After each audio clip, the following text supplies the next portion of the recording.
Hello, my name is Kounadi and I'm an assistant professor at the Department of Geography and Regional Research at the University of Vienna and leader of the working group on digital geography.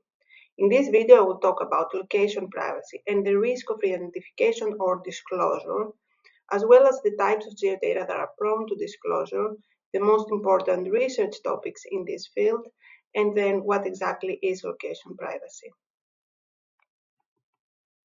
Crime incident occurred on the street, or in a public or a commercial building like shopping center, or inside or outside the private property.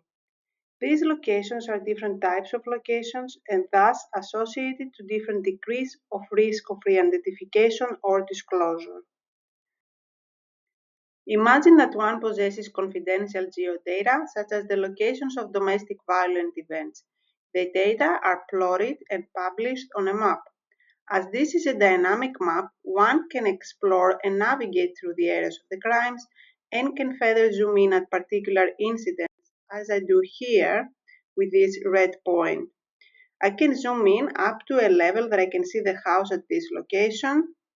Not only do I see the house, but hypothetically speaking, I recognize the house. This is the house of my neighbor. This type of re-identification is not only possible from data presented on a dynamic map, but also when they are presented on a digital static map and even on a map that is printed on a paper. Therefore, it is important how we handle geodata when these contain private, sensitive, or confidential information. The mishandling of geodata can lead to information disclosure or re-identification and inference attacks.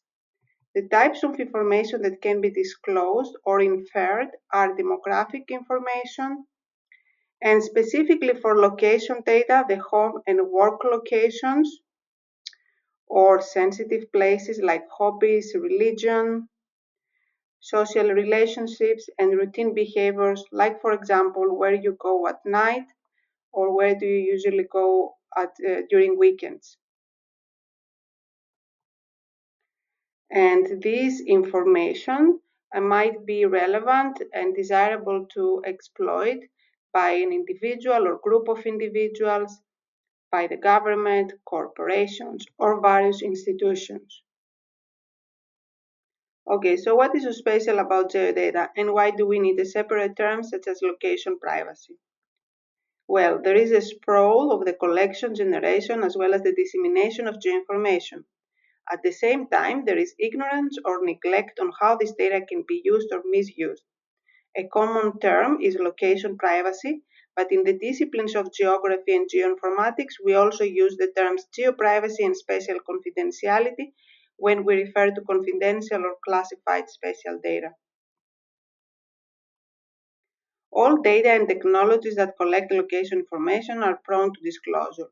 For example, satellites, GPS, mobile phones, filling out online reports and forms, participating in surveys, as well as social media data, unmanned aerial vehicle data, and many more. What are the most important research topics? Well, the first one will be the risk of disclosure, re-identification, or inference attacks, which represents the problem with private or confidential data. The second one is the location protection methodologies that aim at protecting the data and thus mitigating the risk. Also, the practices and the regulations that are implemented by institutions and, generally speaking, data controllers, again, to minimize, mitigate, and if possible, completely eliminate the risk of disclosure. When practices and location protection methods are the solution to the problem of disclosure, we should also keep in mind that original data are data that have better quality as compared to the protected data. Thus, it is also important to investigate the information loss and specifically for geodata, the spatial information loss. A fifth topic will be the awareness of people about the risk of re-identification and inference attacks, as well as their opinion, perception on this topic, and their attitudes and behavior. The missing piece of the puzzle here is the topic that has been researched the least, and this is the subject's control.